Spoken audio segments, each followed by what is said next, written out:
Little Penguin Gets the Hiccups by Tad Bentley. Oh, hello. It's nice to meet you. Franklin said you'd be here soon. I wonder if you might be able to help. You may have noticed that I've got a terrible case of the hiccups. It's driving me cuckoo. It all started last week on chilly night. I'm not sure how many penguins you know, but let me give you some advice. Never give chili to a penguin. It gives us cups. I can't get rid of them. Frederick told me to stand on my head. Chester told me to walk backward from a cup. Albert told me to stand on my head while drinking backward from a cup. Nothing works.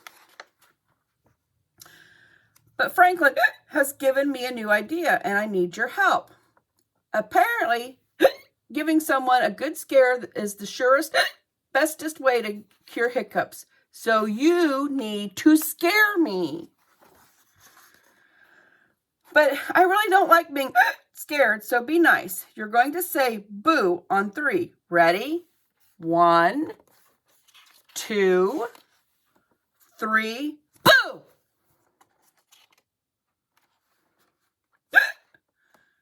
Is that it? Let's try again. Louder this time.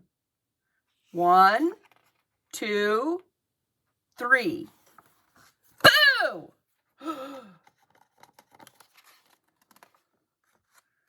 Pretty scary. Maybe that cured my...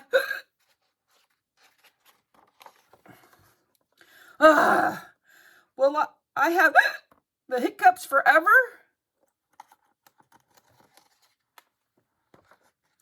One more time. Shout! Go crazy. Ready? 1, 2, 3. Roar!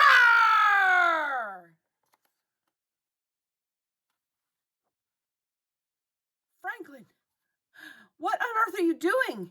You told me to stand here and wait for a good scare. And then you just go and jump out on me, so now my feathers are all wet and my mom will go bonkers because she just washed these the other day. Now I'll have to wait until I'm ready to be scared again. Hey, hold on a second. My hiccups, they're gone. Oh, thank you ever so much. Let's celebrate with a nice spicy taco.